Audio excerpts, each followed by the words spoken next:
Hi everyone, today we're talking pro makeup artist tips.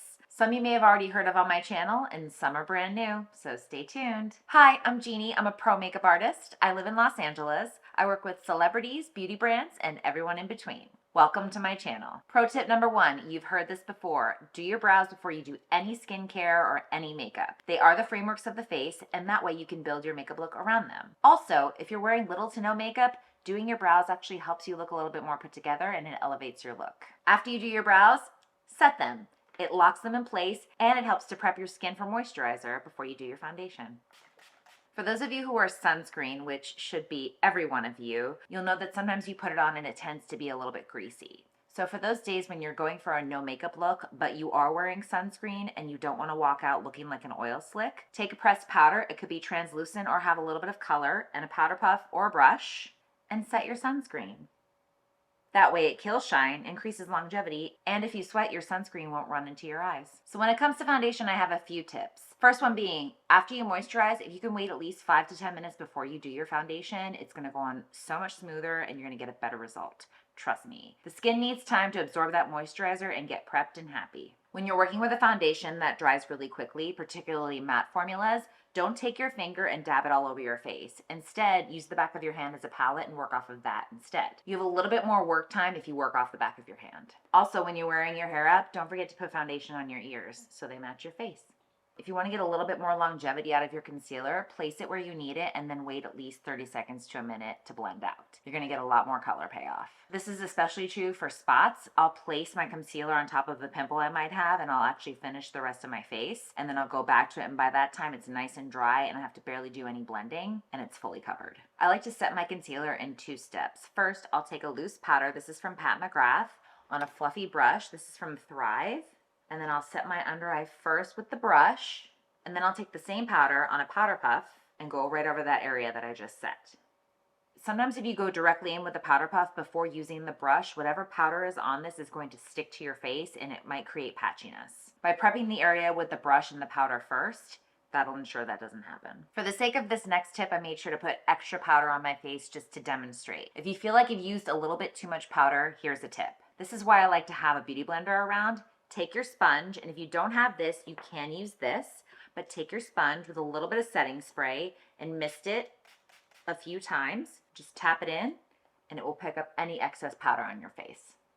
If you want to brighten up your face, a bright blush is the best way to go. Also, if you apply it the right way, it actually looks the most natural because it mimics the natural flush in your face. And if you need to blend any blush away, just take your sponge. If you want to use a cream blush on top of a powder, I wouldn't recommend using fingers because it can pull the product. Instead, grab your blender. Once again, we're going to use the rounded part, and I'm going to take Patrick Ta's She's a Doll into the cream blush. It's very pigmented, so you don't need much. Just going to tap some on the back of my hand and then just pop it right on. For those of you who struggle with a winged liner, I highly recommend getting one of these stamps. This is called the Quick Flick.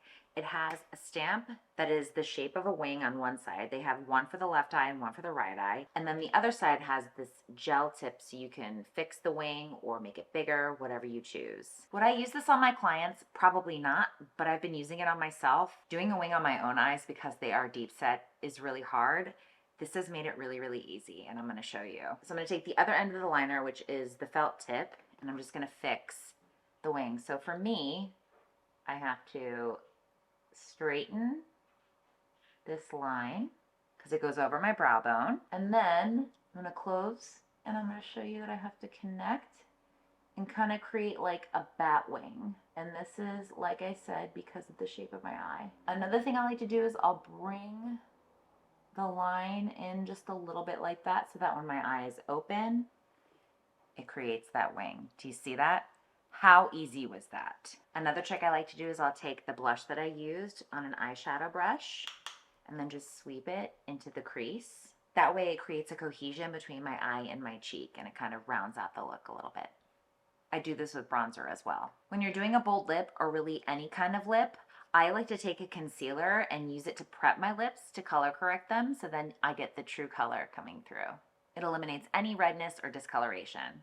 Another trick to help with longevity, especially if you are doing a bold lip, is to take a loose powder and to set that concealer before you put any lipstick on. When it comes to whether or not I use lip liner first or lipstick first, I have two rules. Now, if I'm using more of a satin lipstick or even a gloss, I will line my lips first, and then I'll take the gloss or whatever slippery lipstick that I'm using and fill in. The slipperiness of the gloss helps to blend the lip liner. However, if I'm using more of a matte lipstick, I'll apply that first, and then I'll use the lip liner to perfect the edges and feather it in to blend.